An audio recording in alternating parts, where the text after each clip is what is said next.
भारत में मौजूदा हालात क्या हैं, तमाम इस बात से वाकिफ हैं, मगर चंद ऐसी हकीकत हैं जिनको हम कहीं ना कहीं फरामोश करते जा रहे हैं। उन हकीकतों में साल 2005 में आई सच्चर कमीशन रिपोर्ट भी है, जिसको हमने शायद भुला चुके हैं पूरी तरह, जबकि हमें होना यह चाहिए था कि हम उस रिपोर्ट के चलते 18 साल पहले फिक्र करते। हर हिंदुस्तानी खुसूसन मुसलमान कौम को चाहिए था सच्चर कमीशन रिपोर्ट को बहुत ही संजीदगी से लेते, मगर इन 18 सालों में कुछ दानिश्वरों की फिक्र के अलावा आम मुसलमानों ने इस सिलसिले में कुछ नहीं किया। मैं बता दूं, कल आपके अपने शहर मैसूर में उदयगिरी सिग्नल के करीब मौजूद फारूक डीएड कॉलेज में एक अहम प्रोग्राम होने जा रहा है, जिसमें मुल्क के मौजूदा हालात, कड़वे सच को पेश करते हुए न सिर्फ फिक्र की जाएगी बल्कि आने वाले दिनों में क्या कुछ करना है, इन इक़दामात को लेकर एक अहम सेमिनार मुनक्किद होने जा रहा है, जिसमें बेंगलुरु और दीगर मुकामा से बहुत ही बड़े दानिश्वर तशरीफ ला रहे हैं आपके अपने मैसूर में। तो हम अपना अखलाकी और मिली फरीजा समझते हुए कल बरोज इतवार फारूक डीएड कॉलेज पहुंचे और इस सेमिनार को कामयाब करें और ये अहद करें कि 18 साल पहले हुई गलती को हम दोबारा नहीं दोहराएंगे, बल्कि इस सेमिनार में पहुंचने वाले लोगों को बगौर सुनेंगे, ना सिर्फ सुनेंगे बल्कि आने वाले दिनों में जो वहां पे स्टैटिक्स बनाए जाएंगे उसको आप अमल भी करेंगे। खुदा के लिए आप संजीदगी से सोचें, क्योंकि 18 साल पहले सच्चर कमीशन की रिपोर्ट को हम अभी तक अपने अमली तौर पर कुछ फिक्र नहीं किए हैं, जबकि बहैसियत हिंदुस्तानी हमें यह होना चाहिए था कि हमारे अपने हक को हम आवाज बुलंद करें, जहां तक हो सके अपनी आवाज को बुलंद करा। हमारा अपना आइन हमें यह हक देता है कि हम अपनी आवाज को बुलंद करें। चलिए, 18 साल गुजर चुके हैं, मगर कल यानी बरोज इतवार की सुबह, दोबारा मैं कह रहा हूं कि सुबह तकरीबन 11 बजे फारूक डीएड कॉलेज में होने वाले इस प्रोग्राम को कामयाब बनाएं, जिसमें सच्चर कमीशन की जो हकीकत थी वो आपके रूबरू पेश की जाएगी। क्या आपने कभी सोचा है कि 18 साल पहले आई इस रिपोर्ट को सिलसिले में हमने क्या किया है? क्या आपने कभी सोचा है इस सच्चर कमीशन रिपोर्ट में क्या था? आपको पता है कि बिछड़े हुए तबकात से कमतर मुसलमानों को दिखाया गया, खुसूसन तालीम, जो हमारे अपने मजहब इस्लाम में कुरान की पहली आयत में अल्लाह ताला ने इकरा से शुरू किया है, जिससे यह साफ पता चलता है कि तालीम की अहमियत क्या है। और आप सल्लल्लाहु अलैहि वसल्लम का हुक्म भी यह था कि अगर इल्म को सीखना है तो चीन का सफर भी गवारा करें। आखिर में आपको एक और बात बता दूं कि इंसाफ एक इदारा है जो मुल्क के मौजूदा हालात को लेकर एक फिक्र लेकर सामने आया है। फिक्र को हमारी अपनी फिक्र बनाना बेहद जरूरी है। आइए दीगर तफसीलात यहां मैसूर की जो जिम्मेदारान हैं, जो इस बेड़े को उठाया है, उनकी बात बगौर सुने और उनकी तरफ से की गई अपील आपके रूबरू पेश की जाएगी। कौसर न्यूज की इस न्यूज को सिर्फ न्यूज ना समझें बल्कि एक फिक्र समझें और ज्यादा से ज्यादा शेयर करें, कमेंट करें और ज्यादा से ज्यादा वहां पर शरीक होने की कोशिश जरूर कीजिएगा। अस्सलाम वालेकुम।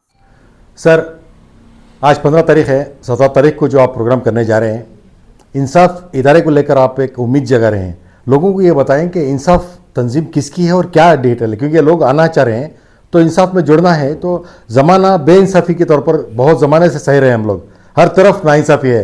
तो ऐसे में एक इंसाफ, एक उम्मीद की किरण बन सकती है। लोगों को बताएं कि इंसाफ इदारा क्या है। देखिए, एक जनरल इंसाफ जिसमें जो है प्रोग्रेसिव लीडर्स, प्रोग्रेसिव ऑर्गेनाइजेशन सब मिलकर जुड़ रहे हैं। अच्छा। इसको एक इंसाफ जो दिए हैं, क्योंकि सच्चार कमेटी का इंसाफ नहीं हुआ, ये असल दरअसल मकसद है। सच्चार कमेटी का इंसाफ नहीं हुआ, तो इस इंसाफ को लेकर जो है पूरे देश भर में जो है इसका आवाज उठाने का एक मुहिम चलाने की कोशिश। तो ये इंसाफ पूरे मुल्क में फैली हुई है, करने वाले हैं। यहाँ से शुरुआत है, इस शुरुआत मैसूर से हो रही है। बेंगलुरु से हो चुका है, एक प्रोग्राम बेंगलुरु से हो चुका है, तो अभी जो मैसूर में जो सेकंड प्रोग्राम है, क्योंकि लोगों को इस बारे में पता नहीं है। जी, मेरा सवाल इसीलिए था कि लोगों को पता चले कि इंसाफ क्या है, तो लोग जमा हो सकते हैं। जी सर, और एक बात है, आपने जैसा कहा सबको पता है, 18 साल पहले सच्चार कमेटी की जो रिपोर्ट आई थी, 18 साल बहुत बड़ा जमाना है सर, लेकिन अब तक हमारे तस से मस नहीं हुई। हमारे अंदर जो फिक्र है वो आमतौर पर दिखाई नहीं देती, बस तकारीर में होता है और चंद बैठकर प्लेटफॉर्म में जैसे आप सेमिनार कर रहे हैं उस वक्त दिखाई देता है, उसके दूसरे दिन लोग भूल जाते हैं। तो उम्मीद हम यही करेंगे कि ये जो कॉन्फ्रेंस सेमिनार होने जा रहा है, इंशाअल्लाह आने वाले दिनों में जो 18 साल से नहीं हुआ उस काम को इंशाल्लाह यहाँ से शुरुआत तो होगी, जी। ऐसा आप उम्मीद रखते हैं क्या? 100% इंशाल्लाह। देखिए, जिस 18 साल पहले की जो बैकवर्ड था हमारा, अब 18 साल के बाद कितना होगा जस्ट अंदाजा लगाइए। वही अब देखिए 51% जो एजुकेशन तबका है इलिटरेट है। अब एक वायरल भी हो रहा है, एक रहमान साहब का एक क्लिप, उसमें देखेंगे। तो नेक्स्ट जो है national commission for protection of child rights का भी देखिए 2021 का जो है सर्वे सेंसस था, अराउंड ये 1.1 crore Muslim students drop out of school हो, 1 करोड़ 10 लाख आदमी जो है ड्रॉप आउट हो गए। ये नुकसान इतना है, बहुत बड़ा नुकसान है सर। अब 18 साल पहले इतना नहीं था जी। 18 साल के बाद, अगरचे 18 साल पहले इसका इनिशिएट लेकर जो है अगर सत्तार कमेटी के ऊपर वाकई जो मेहनत होती तो इतना बड़ा ड्रॉप आउट बच्चे होने के चांसेस नहीं रहते थे। बिल्कुल एक 10% सोच सकते थे, ये मोर देन 1 करोड़ बोले तो कितने, मतलब हद से ज्यादा जो है मुसलमान का तबका जो है बहुत बैकवर्ड है। बिल्कुल सर, समझ में आ रहा है। मौजूदा हालात में जैसे कि 2023 में हम 18 साल पहले की फिक्र लेकर बैठे हुए हैं, जी सर। ये ना हो कि और 10 साल बाद इसी फिक्र को लेकर बैठे हैं। लोग तंग आ चुके हैं, कुछ इम्प्लीमेंटेशन चाह रहे हैं।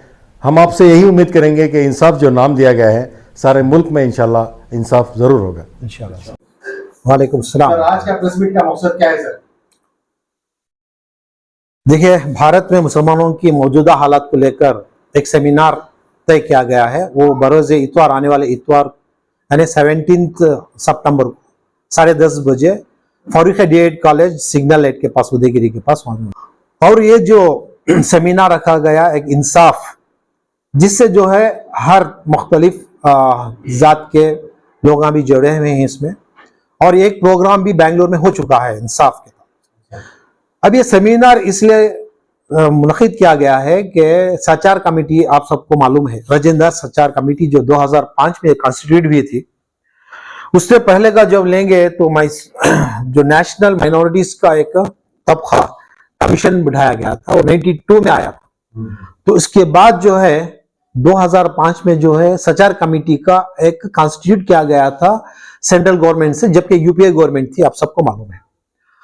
जब 2006 में इसका रिपोर्ट बाहर आया, क्या हैरान हो गए पूरा हिंदुस्तान, क्या बाहर के लोग भी, के हिंदुस्तान में मुसलमानों की हालत बहुत पासमंदा है और इतनी बैकवर्ड बताई वो सचार कमेटी का, जो हैरान परेशान होने की बात, जिसमें बताया गया है कि मौजूदा हालात मुसलमानों की इतनी कमजोर है कि जो प्रेजेंट उस टाइम पर जो 2005 में रिजर्वेशन था, किसी अलग अलग स्टेट में जो है कहीं 2% या 3% और मैक्सिमम कर आकर जो है 4% था, वो जो कर्नाटका में था और तेलंगाना में ऐसा कुछ था। अब ये 4% को जो रिजर्वेशन को लेकर मुसलमानों की हालात, मौजूदा हालात को लेकर इनको जो है अपलिफ्ट करने के लिए नामुमकिन है, यह सचार कमेटी बताती है। अब देखिए, तो सचार कमेटी क्या रेकमेंड करती है गवर्नमेंट को कि अगर 15%, 2 नहीं 3 नहीं 4 नहीं 15% रिजर्वेशन मुसलमानों को देंगे तो लगभग 10 या 15-20 साल भी लग जाएंगे उनको पूरे तौर से अपलिफ्टमेंट होने का। अब जैसे कि हिसाब डालिए, जो 2005 मतलब आज 2023 है, लगभग 18 साल हो गए, इसके इंप्लीमेंटेशन वहीं स्टॉप हो गया। उसके बाद डीएनए गवर्नमेंट आ गई, आप सबको मालूम है। तो इस हालत में अभी हाल ही में देख रहे हैं हरियाणा में और जहां भी जो है राजस्थान में, बहुत सारे स्टेटों में जो है बुलडोजर का बहुत काम चल रहा है। ये पासमंदा लोगों के ऊपर ये जबर जुल्मदस्ती और मंसूबा के तहत जुल्म और ज्यादती तो जो हो रही है पिछले 10 साल से हम सब लोग देख रहे हैं। अगरचे उस टाइम पर जो है यूपीए गवर्नमेंट अपलिफ्टमेंट करने के लिए बहुत सारे स्कीम बनाई, नहीं उन्होंने मिलियंस ऑफ ट्रिलियंस ऑफ जी भी जो है उनकी जो 5 ईयर प्लान जो रहता है 2006 में, उस टाइम जो है रेकमेंड किए और इंप्लीमेंट भी हुए, लेकिन वो पैसा कहां गया, वो पैसा का सही इस्तेमाल भी नहीं हुआ। तकरीबन वो सचार कमेटी में 190 डिस्ट्रिक्ट्स को जो है कंसंट्रेशन करने के लिए कहे गए थे और करीब 1070 ब्लॉक्स को जो है रिकमेंडेशन में आया था। लेकिन इसके बावजूद भी मुसलमानों की हालत जैसी की तैसी है और ये जुल्म ज्यादती आप हम सब लोग देख रहे हैं। तो इसलिए ये फिर से दोहराया जा रहा है। इसके बाद भी बहुत सारे हिंदुस्तान के कोने कोने में भी जो है इस ताल्लुक से लेकर सचार कमेटी को लेकर बहुत सारे प्रोग्राम्स हुए, लोगों की आवाज भी बहुत उठाई गई। इस मर्तबा जैसे आप देख रहे हैं कि 4-5 महीने पहले कांग्रेस गवर्नमेंट हुकूमत आई, बहुत खुशी की बात है, बहुत परसुकून अमन है। और इसमें आप सबको मालूम है कि मुसलमानों की, दलितों की वोट जो है ज्यादातर पड़ी हुई भी है। और आपके सामने मेंबर ऑफ पार्लियामेंट का इलेक्शन आने वाला है नेक्स्ट ईयर। तो ये तो सब जाहिर बात है कि मुसलमान भी जो है वट होकर जो है मतलब एक उजूर होकर जो है एक उजू होकर जो है वोट डालने वाले हैं। अब सवाल यह पैदा हो रहा है कि मुसलमानों का जो बैकवर्डनेस है, ये तो 18 साल तो पहुंच गए, अब आने वाली चीज के लिए एक फिगर क्या है, यह सवाल हमारे सामने है। इसके लिए ये मौजूदा हालात को लेकर जो है कल बरोज इतवार को जो है जो प्रोग्राम और सेमिनार होने वाला है, उसमें दानिशमंद मतलब बहुत सारे स्पीकर्स आ रहे हैं। बेंगलुरु से भी जनाब सैयद मुजीब साहब आ रहे हैं, स्टेट कन्वीनर हैं इंसाफ तंजीम जो अभी जो बनाया गया है सिर्फ सचार कमेटी के ताल्लुक से, और जनाब अमानुल्लाह खान बेंगलुरु के आ रहे हैं। और हमारे लोकल यहाँ पे विजय कुमार हैं, नूर मर्चेंट साहब हैं, बहुत सारे मुख्तलिफ जो गैर मुसलमान भी हमारे साथ जुड़कर जो है एक आवाज उठाने के लिए पड़े। इसी सिलसिले से हर लोगों से मुलाकात करते हुए आए। अभी जो है मगरिब में जो है जनाब तनवीर शेर साहब हमारे एमएलए एनआर कॉन्स्टिट्यूंसी, उनसे साथ मुलाकात हुई। जब मुलाकात करने के साथ उन्होंने भी ये जो सचार कमेटी की जो आवाज उठा रहे बहुत खुशी हुए उन्होंने भी, और साथ में और दूसरों को भी दावत दे के बुला लिया वहां पर। ये बहुत बड़ी कामयाबी है सबसे पहले। और वहां पे मौजूदा हमारे मोहिद्दीन साहब पाशा थे, माइनॉरिटीज बैंक के थे, खबरस्तान कमेटी के खुद सेक्रेटरी हमारे खुर्रत साहब थे, और साथ साथ में यासीन मस्जिद के सदर साहब थे, और बहुत मुख्तलिफ हमारे मुमताज भाई, बहुत अलग अलग लोग भी थे। और वहां पर गुजरी के शफी भाई और क्या नाम है इनका, हमारे सेक्रेटरी साहब, उन्होंने भी मौजूद थे वहां पर, मतीन बेग साहब भी थे वहां पर। तो ये चीजें लेकर जो है तनवीर शेर साहब ने बहुत अच्छी तरीके से बहुत समझाया। तकरीबन 1 घंटा का वक्त लिया हमारे सामने। हमने इनके सामने यही सवाल रखे कि ये यूपीए गवर्नमेंट आप ही की थी सब कुछ के, अब आइंदा आने वाले दिनों में भी जो है अभी जो है हालात जो हेल्थ का ये है, हेल्थ का इशू भी बहुत बड़ा है, और दूसरा जो है एजुकेशन का है, तीसरा एक इकोनॉमिकल कंडीशन जो है खराब से खराब होने जा रही है, और सियासत का तो बोलने का नाम ही नहीं है। मतलब एक पॉलिटिकली भी जो है बहुत बैकवर्ड है हम लोग। तो इस सिलसिले से बात करने के साथ जनाब तनवीर शेर साहब ने बहुत अच्छी तरीके से बताया गया कि अभी हाल ही में जो है उनका नॉर्थ कर्नाटका से दौरा होकर आए थे उन्होंने, और उन्होंने बताया कि अभी जो है इस माइनॉरिटी को अपलिफ्टमेंट लेने के लिए उन्होंने भी बहुत सारे कोशिशें कर चुके हैं।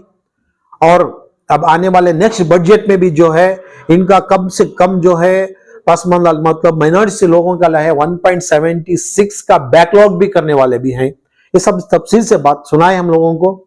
और इनको भी जो है अब बैकवर्ड और SC/ST का भी कमीशन के चेयरमैन भी बना रहे हैं, और हाल ही में जो है उनको अभी आप सबको वर्किंग प्रेसिडेंट भी बनाया गया है। तो देखिए मकसद क्या है, जो हमारे नुमाइंदे हैं वो पॉलिटिकल लीडर्स भी हैं, जैसे जमीर अहमद साहब भी अपना वक्त अपना काम वो अपने अंजाम दे रहे हैं, रिजवान अरशद, रो हैरिस, वो हर जो है जितने भी हमारे MLAs जो है नुमाइंदा बनकर गए हैं, आवाज उठा रहे हैं। और हमें उनसे उम्मीद भी करते हैं कि ये जो पासबंदा मुसलमान जो जितना कमजोर है इनको अपलिफ्ट करने के लिए पूरी कोशिश करेंगे, और इसकी शुरुआत भी हो चुकी है जैसे हम देख रहे हैं। अब हाल ही में आपको मालूम है जैसे रिस्पॉन्सिबल सिटीजन वॉइस ने जो है MLAs कांग्रेस को जो है सपोर्ट में आए थे, जब आने के बाद एक बहुत सारा एजेंडा भी दिए थे उन लोगों में, जो सबसे पहले हेल्थ का था, PSC प्राइमरी हेल्थ सेंटर्स के लेकर जो गए थे, और उसके मुताबिक भी MLA साहब तनवीर शेर साहब ने जाकर 2-4 PSC को भी अटेंड करके वहां का नुमाइंदा भी लेकर है। बस यही दरख्वास्त है कि हर शहरी ने मैसूर को यही दावत दी जाती है कि बरोज इतवार को जो है आकर इस प्रोग्राम को कामयाब करे, जिससे कि इससे यहाँ से आवाज उठकर जो है पूरे दिल्ली तक पहुंचे, क्योंकि पासमानदा मुसलमानों की हालत जो आप सब देख रहे हैं दिन ब दिन कितनी खराब हो रही है। अल्हम्दुलिल्लाह कर्नाटक में पर सुकून है और साउथ कर्नाटक में बहुत अमन है, लेकिन इसी तरह नॉर्थ कर्नाटका जो आपका नूका लीजिए, हरियाणा, हर जगह भी जो है मुसलमान को निशाना बनाया जा रहा है। तो इस ताल्लुक से लेकर जो है भारत में मुसलमानों की मौजूदा हालत को लेकर यह सेमिनार रखा गया है। आपसे अदबन दरख्वास्त यह है कि इस प्रोग्राम को आकर इसमें और जानकारी कर कर जो है एकजुट होकर जो है हम लोग जो है अपनी कम्युनिटी को जो है अपलिफ्ट करने की हर एक शहरी की जिम्मेदारी है और हम सब की जिम्मेदारी बनती है कि इसको कामयाब करें और हमारे आवाज बुलंद करें। अस्सलाम वालेकुम। ಇನ್ಸಾಫ್ ಮೈಸೂರು ಒಂದು ಸಂಘಟನೆ ಇದೆ ಮೈಸೂರಲ್ಲಿ. ಈ ಸಂಘಟನೆಯು ಪ್ರೋಗ್ರೆಸಿವ್ ಸಂಘಟನೆಗಳ ಒಕ್ಕೂಟ ಇದು. ಇದರಲ್ಲಿ ಎಲ್ಲ ಸಮುದಾಯದ ಹಾಗೂ ಮತ್ತೆ ಎಲ್ಲ ಸೆಕ್ಯುಲರ್ ಸಂಘಟನೆಗಳನ್ನ ಎಲ್ಲ ಸೇರಿ ಈ ಇನ್ಸಾಫ್ ಮೈಸೂರು ಅನ್ನೋ ಒಂದು ಹೋರಾಟದ ಒಂದು ಸಂಘಟನೆ. ಇದರ ಮೂಲಕ ನಾವು ಒಂದು ತೀರ್ಮಾನ ತಗೊಂಡಿದ್ದೀವಿ. ಇವತ್ತಿನ ಮುಸ್ಲಿಂ ಸಮುದಾಯದ ಪರಿಸ್ಥಿತಿಗಳ ಬಗ್ಗೆ ಅರಿತು ಇವತ್ತು ಯಾವ ರೀತಿ ಮುಸ್ಲಿಂ ಸಮುದಾಯಗಳು ಸಫರ್ ಆಗ್ತಾ ಇದ್ದಾರೆ ನಮ್ಮ ರಾಜ್ಯದಲ್ಲಿ, ದೇಶದಲ್ಲಿ, ಇದನ್ನ ಮುಂದಿಟ್ಕೊಂಡು ನಾವು ಒಂದು ತೀರ್ಮಾನ ತಗೊಂಡು ಇವತ್ತಿನ ಒಂದು ಪರಿಸ್ಥಿತಿಯಲ್ಲಿ ಈಗ ಬೇಕಾಗಿರುವಂತಹದ್ದು ಏನು ಮುಸ್ಲಿಂ ಸಮುದಾಯಕ್ಕೆ ಅಂತ ಹೇಳಿದ್ರೆ ಶಿಕ್ಷಣ ಬೇಕು, ಆರ್ಥಿಕ ಬೇಕು ಮತ್ತು ಉದ್ಯೋಗ ಬೇಕು ಅವರಿಗೆ, ಮತ್ತು ಆರೋಗ್ಯ. ಈ ಮೂರು ಅಂಶಗಳನ್ನ ನಾವು ಇಟ್ಕೊಂಡು ಈ ಇನ್ಸಾಫ್ ತಂಜೀಮ್ ವತಿಯಿಂದ, ಇನ್ಸಾಫ್ ಸಂಘಟನೆ ವತಿಯಿಂದ ನಾವು ಒಂದು ಹೋರಾಟದ ಮೂಲಕ ಇದನ್ನೆಲ್ಲ ಅಧ್ಯಯನ ಮಾಡಿ ಮೈಸೂರು ನಗರದಲ್ಲಿ ಎಲ್ಲೆಲ್ಲಿ ಏನೇನು ಸಮಸ್ಯೆಗಳಿದೆ ಅಂತ ನೋಡಿ ಅರಿತುಕೊಂಡು ಇದನ್ನ ಸರ್ಕಾರ, ರಾಜ್ಯ ಸರ್ಕಾರ ಮತ್ತು ಕೇಂದ್ರ ಸರ್ಕಾರಕ್ಕೆ ತಲುಪಿಸಬೇಕು ಅನ್ನೋ ಉದ್ದೇಶದಿಂದ ಈ ಒಂದು ಸಂಘಟನೆಯನ್ನ ಮಾಡಿ ನಾವು ಎಲ್ಲ ಈ ನಮ್ಮ ಸಂಘಟನೆಯಲ್ಲಿ ಮುಸ್ಲಿಂ ಸಮುದಾಯ ಅಲ್ಲದೆ ಎಲ್ಲ ಸಮುದಾಯಗಳು ಇದರಲ್ಲಿ ಸೇರಿಕೊಂಡಿದ್ದಾರೆ. ಈ ಸಮುದಾಯಗಳ ಮೂಲಕ ನಾವು ಈ ಸಂಘಟನೆಯನ್ನ ಇವತ್ತು ಪರಿಸ್ಥಿತಿಗಳಿದೆ ಅದರ ಬಗ್ಗೆ ಜನರಿಗೆ ತಲುಪಿಸಬೇಕು, ಇದನ್ನ ಅರಿವು ಮೂಡಿಸಬೇಕು. ನಮ್ಮ ಪರಿಸ್ಥಿತಿಗಳು ಈ ತರ ಇದೆ, ನಾವು ಯಾವ ರೀತಿ ಇದು ಹೋರಾಟ ಮಾಡಿ ಸರ್ಕಾರದಿಂದ, ರಾಜ್ಯ ಅಥವಾ ಕೇಂದ್ರ ಸರ್ಕಾರದಿಂದ ಪಡ್ಕೊಳ್ಬೇಕು. ಇದಕ್ಕೋಸ್ಕರನೇ ಅಂತಾನೆ ಒಂದು 20 ವರ್ಷಗಳ ಹಿಂದೆ ಜಸ್ಟಿಸ್ ರಾಜೇಂದ್ರ ಸಚ್ಚರ್ ಅವರ ಒಂದು ಕಮಿಷನ್ ನಿಯೋಗ ರಚನೆ ಮಾಡಿ ಇಡೀ ಭಾರತದ ಮುಸ್ಲಿಂ ಸಮುದಾಯದ ಅವರ ಆರೋಗ್ಯ, ಶೈಕ್ಷಣಿಕ, ಉದ್ಯೋಗ ಮತ್ತು ಆರ್ಥಿಕ ಸಮಸ್ಯೆಗಳ ಬಗ್ಗೆ ಕುರಿತು ಒಂದು ವರದಿ ಸಲ್ಲಿಸಲಿಕ್ಕೆ ಹೇಳಿತ್ತು. ಅದರಂತೆ ಯಾವ ರೀತಿ ಈಗ ನಮ್ಮ ಮುಸ್ಲಿಂ ಸಮುದಾಯ ಭಾರತದಲ್ಲಿ ಇದೆ ಅಂದ್ರೆ ಇವತ್ತು ಎಸ್ಸಿಗಳಿಗಿಂತೂ ಕೂಡ ನಾವು ಕಡಿಮೆಯಾಗಿದ್ದೀವಿ, ಹಿಂದುಳಿದಿದ್ದೀವಿ ಅನ್ನೋ ಒಂದು ರಿಪೋರ್ಟ್ ಸಚ್ಚರ್ಸ್ ಕಮಿಷನ್ ಕೊಟ್ಟಿತ್ತು. ಆಗ ಮತ್ತೆ ಅದಕ್ಕೆ ಸಲಹೆನೂ ಕೂಡ ಅವರು ಕೊಟ್ಟಿದ್ರು, ಯಾವ ರೀತಿ ಇವ್ರನ್ನ ಅಪ್ಲಿಫ್ಟ್ ಮಾಡಬೇಕು ಅಂತ. ಅಪ್ಲಿಫ್ಟ್ ಮಾಡಬೇಕಾದ್ರೆ ನೀವು ಯಾವುದೇ ತಾರತಮ್ಯ ಇಲ್ಲದೆ, ಯಾವುದೇ ಡಿಫರೆನ್ಸಸ್ ಇಲ್ಲದೆ, ಯಾವುದೇ ನೀವು ಈಕ್ವಾಲಿಟಿ ಆಗಿ ನೀವು ಎಲ್ಲರಿಗೂ ಸಿಕ್ಕೋ ಹಾಗೆ ಅವ್ರಿಗೆ ದೊರಕಿಸ್ಕೊಟ್ರೆ ಮಾತ್ರ ಅವರು ಮುಂದೆ ಬರಲಿಕ್ಕೆ ಸಾಧ್ಯ, ಇಲ್ಲಾಂದ್ರೆ ಅವರು ಸಾಧ್ಯ ಆಗಲ್ಲ ಅಂತ ಒಂದು ಈ ವರದಿ. ಇದನ್ನ ನಾವು ಜನರ ಮುಂದೆ ತಂದು ಜನಕ್ಕೆ ಇದು ಅರಿವು ಮೂಡಿಸೋಣ, ಸಮುದಾಯಕ್ಕೆ ಮತ್ತು ನಮ್ಮ ಸಮುದಾಯದ ಪ್ರತಿನಿಧಿಗಳಿಗೆ ಅವ್ರ ಜವಾಬ್ದಾರಿಗಳೇನು. ಆದರೆ ಅವರು ಕಳೆದ 20 ವರ್ಷಗಳಿಂದ ನಾವು ನೋಡ್ತಾ ಇದ್ದೀವಿ ಲೋಕಸಭೆಯಲ್ಲಿ ಮುಸ್ಲಿಂ ಸಮುದಾಯದ ಪ್ರತಿನಿಧಿಗಳು ಏನಿದ್ದಾರೆ ಅವರು ಈ ಮುಸ್ಲಿಂ ಸಮುದಾಯದ ಕುರಿತು ಒಂದು ವಿಷಯನೂ ಅಲ್ಲಿ ಪ್ರಸ್ತಾಪ ಮಾಡಲ್ಲ ಲೋಕಸಭೆಯಲ್ಲಿ. ಹಾಗಾಗಿ ಮುಸ್ಲಿಂ ಸಮುದಾಯ ಏನಾಯ್ತು, ಬರ್ತಾ ಬರ್ತಾ ಅದು ತುಳಿತಕ್ಕೆ ಒಳಗಾಗಿ ಅದು ಇತ್ತೀಚೆಗೆ ಬಹಳ ವ್ಯವಸ್ಥಿತವಾಗಿ ಮುಸ್ಲಿಂ ಸಮುದಾಯದ ಮೇಲೆ ದ್ವೇಷಗಳು ನಡೀತಾ ಇದೆ, ದ್ವೇಷದ ರಾಜಕೀಯ ಮತ್ತು ಅವರನ್ನ ತುಳಿಯೋದಕ್ಕೆ ಏನೇನು ವ್ಯವಸ್ಥೆ ಆಗಬೇಕು ಅದು ಸರ್ಕಾರದ ಸಪೋರ್ಟ್ನಿಂದಾನೇ ನಡೀತಾ ಇದೆ. ಇಂಥ ವಿಷಯಗಳೆಲ್ಲ ನಾವು ಮುಂದಿಟ್ಕೊಂಡು ಇದನ್ನ ನಾವು ಚರ್ಚೆ ಮಾಡಿ ನಾವೆಲ್ಲ ಇನ್ಸಾಫ್ ಸಮುದಾಯದ ನಮ್ಮ ಇಲ್ಲಿರೋ ಎಲ್ಲ ಸ್ನೇಹಿತರು ಇದ್ರ ಬಗ್ಗೆ ಚರ್ಚೆ ಮಾಡಿ ನಾವು ಇದ್ರ ಬಗ್ಗೆ ಒಂದು ಸೆಮಿನಾರ್ ನಡೆಸಬೇಕು, ಸಮಾವೇಶ ಮಾಡಬೇಕು. ಈ ಸಮಾವೇಶದ ಮೂಲಕ ಇಡೀ ಸಮುದಾಯಕ್ಕೆ ನಾವು ಅರಿವು ಮೂಡಿಸಿ, ಜಾಗೃತಿ ಮೂಡಿಸಿ, ಮತ್ತೆ ಅಲ್ಲಿಂದ ಈ ಸರ್ಕಾರಕ್ಕೂ ಕೂಡ ಒಂದು ಮೆಮೊರಾಂಡಮ್ ಕೊಟ್ಟು ನಾವು DC ಅವರ ಮೂಲಕ ರಾಜ್ಯ ಸರ್ಕಾರಕ್ಕೆ ಮತ್ತು ಕೇಂದ್ರ ಸರ್ಕಾರಕ್ಕೆ ಒಂದು ಮೆಮೊರಾಂಡಮ್ ಕೂಡ ಕೊಡೋದರ ಮೂಲಕ ಇದರ ಜೊತೆಗೆ ನಮ್ಮ ಪ್ರತಿನಿಧಿಗಳು ಏನಿದ್ದಾರೆ MLC, MLA, MP ಗಳು ಅವರು ಕೂಡ ಇದರ ಬಗ್ಗೆ ನಾವು ಜಾಗೃತಗೊಳಿಸಬೇಕಾಗಿದೆ. ನೀವು ಪ್ರಶ್ನೆ ಎತ್ತಿ ಇದು ಮುಂದೆ ಮುಸ್ಲಿಂ ಸಮುದಾಯ, ಯಾಕಂದ್ರೆ ಈ ದೇಶದ ಶೇಕಡ ಬಹಳ ದೊಡ್ಡ ಒಂದು ಇದು ಅಲ್ಪಸಂಖ್ಯಾತರ ಸಮುದಾಯ ಇದೆ, ವರ್ಗ ಇದೆ. ಇದು ಇತರೆ ಸಮುದಾಯ ಬಿಟ್ರೆ ಅತಿ ದೊಡ್ಡ ಸಮುದಾಯ ಅಂದ್ರೆ ಮುಸ್ಲಿಂ ಸಮುದಾಯನೇ. ಹೀಗಿರುವಾಗ ಅದು ಇಂಥ ಪರಿಸ್ಥಿತಿಯಲ್ಲಿ ಎಲ್ಲ ಅವರು ಇದ್ದಾರೆ. ಇದ್ರ ಬಗ್ಗೆ ನಾವು ಅರಿವು ಮೂಡಿಸೋದಕ್ಕೋಸ್ಕರವಾಗಿ ದಿನಾಂಕ 17/9/2023 ಇಸ್ವಿ ಭಾನುವಾರ ದಿನಾಂಕ ಮಹಿಳಾ ಡಿಎಡ್ ಕಾಲೇಜ್, ಫಾರೂಖಿಯಾ ಮಹಿಳಾ ಡಿಎಡ್ ಕಾಲೇಜ್ ಉದಯಗಿರಿಯಲ್ಲಿ ನಾವು ಈ ಒಂದು ಸಮಾವೇಶವನ್ನು ಏರ್ಪಡಿಸಿದ್ದೀವಿ. ಈ ಸಮಾವೇಶದಲ್ಲಿ ಭಾಗವಹಿಸೋದಕ್ಕೆ ಬೆಂಗಳೂರಿಂದ ವಾಗ್ಮಿಗಳು, ಸ್ಪೀಕರ್ಸ್ ಬರ್ತಾ ಇದ್ದಾರೆ. ಸೈಯದ್ ಮುಜೀಬ್ ಅವರು ಮತ್ತು ಅಮಾನುಲ್ಲಾ ಖಾನ್ ಅವರು, ನಮ್ಮ ಮೈಸೂರಿನ ವಿಜಯ್ ಕುಮಾರ್ ಅವರು, ಇನ್ನು ಅನೇಕರು ಇದರಲ್ಲಿ ಭಾಗವಹಿಸ್ತಾ ಇದ್ದಾರೆ. ಇದರ ಮೂಲಕ ಇಡೀ ಮೈಸೂರು ಜನಾಂಗಕ್ಕೆ, ಸಮುದಾಯಕ್ಕೆ ಇದು ಗೊತ್ತಾಗಬೇಕು. ಮುಸ್ಲಿಂ ಸಮುದಾಯ ಅಲ್ಲದೆ ಇತರೆ ನಮ್ಮ ನಗರದ ನಾಗರಿಕರು ಕೂಡ ಇದರಲ್ಲಿ ಭಾಗವಹಿಸಬೇಕಂತ ನಾವು ಅತ್ಯಂತ ಕಳಕಳಿಯಿಂದ ಇವತ್ತಿನ ಇದರ ಮೂಲಕ ಕೇಳ್ಕೊಳ್ತಾ ಇದ್ದೀವಿ. ದಯವಿಟ್ಟು ಇದನ್ನ ವಿಶ್ವಾಸಗೊಳಿಸಬೇಕು. ಮತ್ತೆ ಈ ಚಾನೆಲ್ಗಳಿಗೆ, ತಮ್ಮ ಚಾನೆಲ್ಗಳಿಗೆ KCN ಆಗಲಿ, ಕೌಸರ್ ಮತ್ತು ಇದಕ್ಕೆ ನಾವು ಧನ್ಯಗಳು ಅರ್ಪಿಸುತ್ತಾ, ತಮ್ಮಲ್ಲಿ ಒಂದು ವಿನಂತಿ ಏನಂದ್ರೆ, ತಾವು ಸಾಧ್ಯವಾದಷ್ಟು ಇದನ್ನ ವಿಸ್ತರಿಸಬೇಕು, ಮೈಸೂರು ನಗರ, ಜಿಲ್ಲಾ ಮತ್ತು ರಾಜ್ಯ ಮಟ್ಟಕ್ಕೆ ತಲುಪಿಸಬೇಕು ಅನ್ನೋ ಉದ್ದೇಶದಿಂದ ತಮ್ಮಲ್ಲಿ ಕೇಳ್ಕೊಳ್ತಾ ಇದ್ದೀವಿ.